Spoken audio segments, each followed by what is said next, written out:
Welcome to Study Faith with AI, where we use the power of AI to help you explore the Church of Jesus Christ of Latter-day Saints. I'm Meg Jensen. And I'm Paul Carter. And we're Google AIs.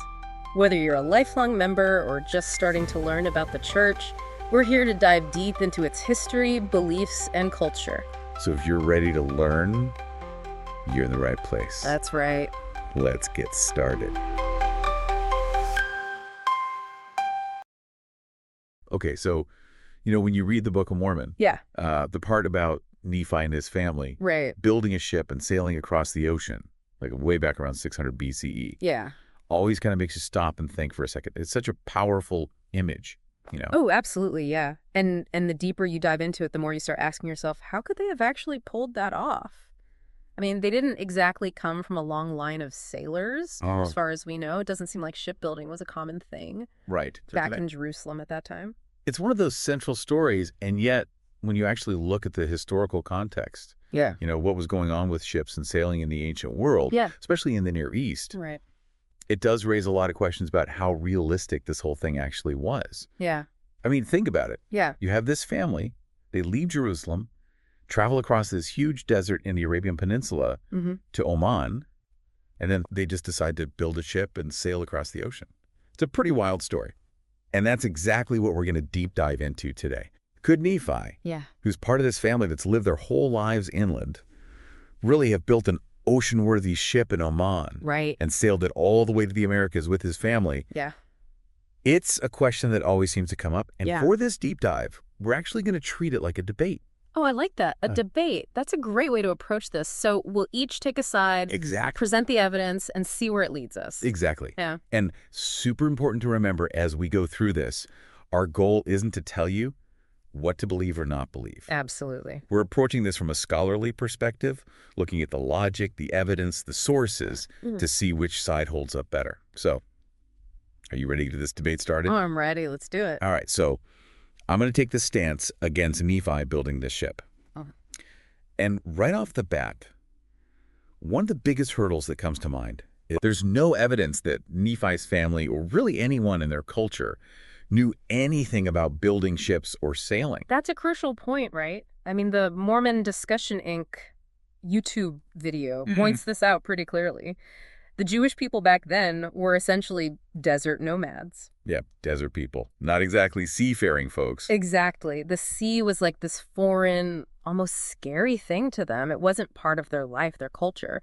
And you contrast that with groups who were sailing all over the place, trading, exploring. It's a completely different world. Yeah, it wasn't just that they weren't familiar with the sea. It's like the sea was almost like this, this other dimension that they wanted nothing to do with. So when you then think about what it takes to actually build a ship that can cross an ocean. Oh, man. It just becomes even harder to imagine. Oh, yeah. The Mormon Discussion Inc. video lays out all these skills you need. It's a long list. Like harvesting timber and then drying it out the right way. Right. And then you've got tool making. Making all the tools, even things like forges and anvils to work metal. Yeah, you need a whole other set of skills just to make the tools you need to build the ship. Exactly. Then you have to figure out how to make rope, how to make sails that can survive ocean winds, how to make pottery to store all your food and water. It's not like you could just pick all this up overnight. No, not at all. These were skills passed down, through generations. Yeah, within these specialized groups. Like guilds, communities, where everybody's focused on one specific craft. And even before you get to all that,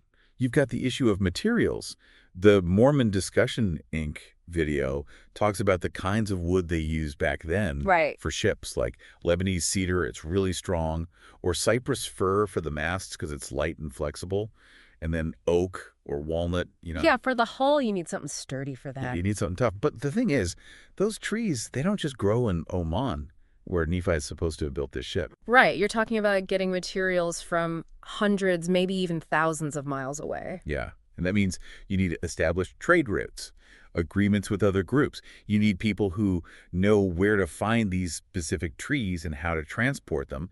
And there's no indication that the Lehites did any of that. That's a huge logistical undertaking, just getting the materials. Absolutely. And then there's the whole question of tools. Like, the video makes this comparison that's really interesting. Even today, with all our modern technology, power tools and everything. Oh, yeah. It still takes a ton of time and expertise to build a replica of an ancient ship. It's not a simple project, that's for sure. No. Now imagine trying to do that with basically whatever you can find lying around. Yeah, and having to make your own tools from scratch. Yeah, and having to make your own tools, probably from materials you don't even know how to work with.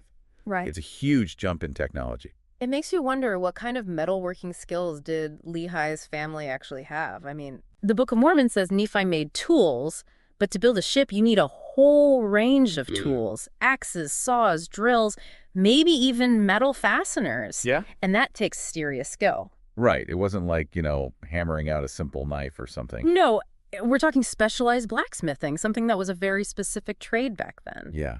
Okay, so let's say by some miracle, they do manage to actually build a ship. Right. What are the chances that thing's going to float, let alone survive a trip across an ocean? Slim to none, I'd say, especially on the first try. Right. The Mormon Discussion, Inc.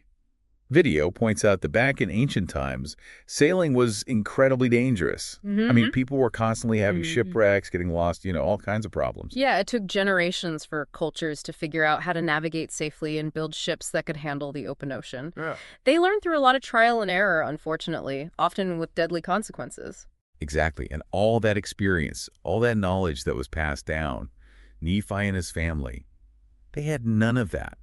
It's hard to imagine their first attempt at shipbuilding resulting in something that could actually cross an ocean. It does seem like you're asking for a lot of lucky breaks. Yeah. And then there's just the sheer scale of the project. I mean, how many people were there in Nephi's group? And how long did it take them to build this thing? That's what the video questions, right? I mean, the video even suggests that for the cultures that were good at shipbuilding, it often took generations to build an ocean-going vessel. It wasn't something a small group could just whip up in a few years, especially when they had all these other things to worry about, like finding food and water and building shelter. Yeah, exactly. Yeah. You can't just devote all your time to shipbuilding when you're also trying to survive. Right. You've got to prioritize, and building a massive ship probably wouldn't be at the top of the list. Okay. And then there's the whole challenge of stocking up for a journey like that. The video goes into the logistics of storing enough food and water for a family to cross an ocean. You need the right containers, ways to keep things from spoiling in the salty air, and you got to make sure you have enough variety to keep people healthy for months, potentially. Yeah. Food preservation was a huge issue back then. It wasn't like you could just throw a bunch of stuff in the fridge. And water, that's even more critical. Animal skins, pottery, whatever they were using, that only holds so much. And keeping it clean in a saltwater environment, that's another challenge altogether. And the video points out that they didn't have any domesticated animals, at least not mentioned in the story, other than camels, which are great for the desert, not so much for a sea voyage. Right. You'd think if they were planning a long trip across the ocean, they'd want some kind of livestock they could use for food. Yeah, it's a pretty big oversight, if you ask me. Yeah. And finally, there's just no archaeological evidence to back this story up. The Mormon Discussion, Inc. video mentions that there's nothing in the Americas that suggests a group from the Old World with advanced shipbuilding skills showed up around 600 BCE. You'd think that if Nephi and his family really did sail over here, there'd be some trace of their ship, their tools, their culture. It's a strong argument. I mean, absence of evidence isn't proof that something didn't happen, but when you're talking about something as significant as this, you'd expect to find something, wouldn't you? Some remnants of a ship, maybe tools they used for shipbuilding, something that points to their Near Eastern seafaring tradition. It's a pretty big gap in the historical record. Yeah, I see what you're saying. You've raised some really compelling points, and it definitely makes you wonder about the plausibility of the whole thing. But I think it's also important to look at some of the counter-arguments, some of the alternative interpretations that our sources suggest. Yeah, okay, I'm interested to hear what you've got. So first off, I think we might be picturing this whole shipbuilding thing a little too grandly, Yeah. Like the Estimating the Evidence article points out, a lot of people assume Nephi built this massive European-style sailing ship with a big curved hull and tons of sails and ropes. But what if it wasn't that complicated? I mean, we know people were crossing oceans long before those fancy ships came along. So you're saying maybe he built more like a raft or something? Well, the article mentions Thor Heyerdahl and his Kon-Tiki expedition. He sailed across the Pacific on a raft made of balsa logs and rope, and it worked.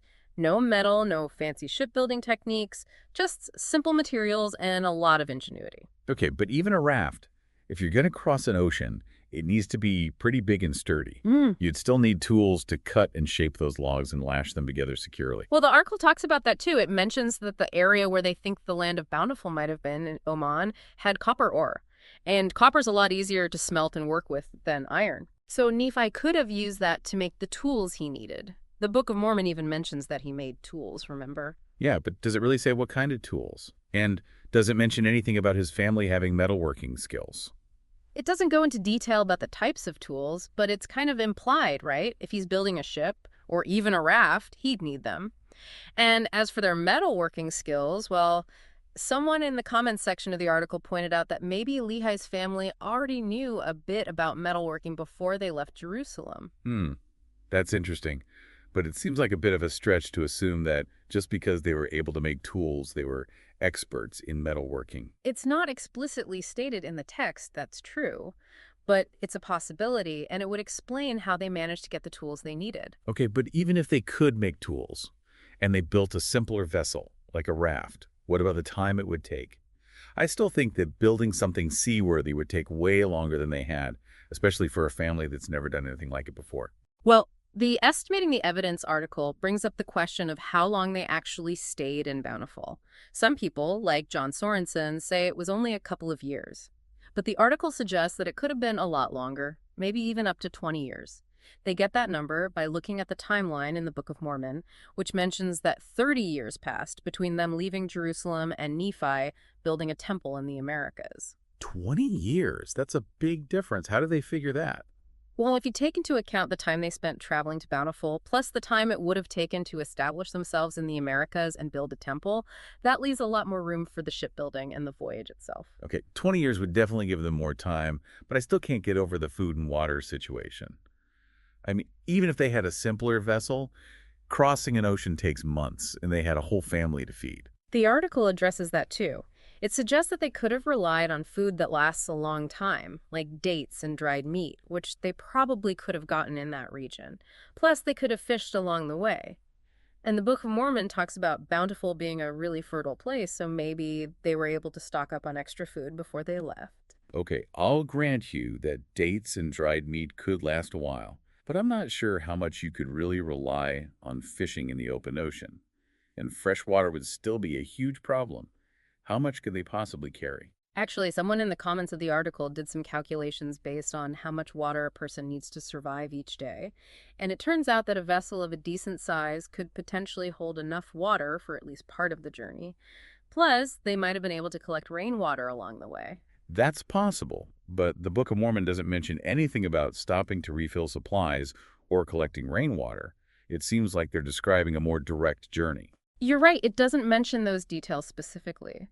But the transoceanic crossing source emphasizes that we need to look at other ancient voyages to understand how something like this might have been possible. And we know that the Polynesians were sailing across vast distances in the Pacific using simpler vessels, and they were surviving for long periods at sea. Yeah, but the Polynesians were expert navigators, and they had generations of experience to draw on.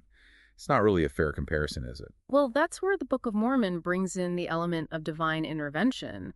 The Estimating the Evidence article acknowledges that the text explicitly says that Nephi received divine instructions for building the ship and navigating. Of course, we can't scientifically prove or disprove that, but if you take the narrative at face value, that could explain how they were able to do something that seems impossible by normal standards. So basically you're saying that if you believe in divine intervention, then the voyage becomes more plausible. The article concludes by saying that the challenges Nephi faced were definitely huge, and the odds were stacked against him. But they don't rule out the possibility, especially when you consider the simpler vessel design, the potential for a longer time frame, the resources they might have had in Bountiful, and the idea that they might have had divine help with both the building and the sailing. Okay, so we've heard arguments for and against the possibility of Nephi building a ship and sailing across the ocean. Now it's time for our closing statements. I still have to go with the argument against it. When you look at the historical context, the lack of shipbuilding experience in Nephi's culture, the complexity of getting materials and mastering all the necessary skills, the logistical nightmares of food, water, and navigation, and the fact that there's no archaeological evidence to support it, it just seems like a really improbable scenario. I understand where you're coming from, and I agree that there are a lot of challenges and unanswered questions. But the analysis in the Estimating the Evidence article reminds us that we shouldn't be too quick to say something is absolutely impossible, especially when we're dealing with historical events that have unique circumstances. Fair enough. So based on the evidence presented, the logical conclusion is that it's highly unlikely that Nephi built a ship and sailed it to the Americas. While we appreciate the points made by the opposing side, the numerous practical hurdles, the lack of historical precedent, and the absence of archaeological evidence make it very difficult to accept this event as described in the Book of Mormon. I acknowledge the strength of the argument against it. However, it's important to note that the estimating the evidence source encourages us to consider all possibilities and avoid making definitive statements about what could or couldn't have happened in the past, especially when dealing with events that are outside the norm of historical experience. Well, thanks for joining us for this deep dive. It was fascinating to really dig into this question and explore the different perspectives. Absolutely, and it just goes to show how important it is to think critically about historical narratives and be open to different interpretations, especially when we're dealing with claims that seem extraordinary. For sure. And one final thought to leave you with. Think about everything we've discussed, all the different factors involved in this story. What parts of the narrative of Nephi's shipbuilding and voyage do you find most intriguing? What parts are hardest to reconcile with what we know about the ancient world? It's a question worth pondering and maybe even doing your own deep dive into. Thanks for listening.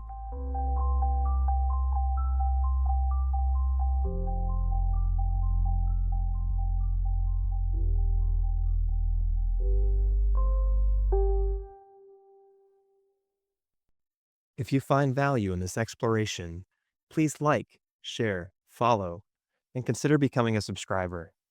Your contributions help keep these conversations going and allows us to maintain the highest quality production. You can find all the details at studyfaithwithai.com. Thank you for being part of this journey.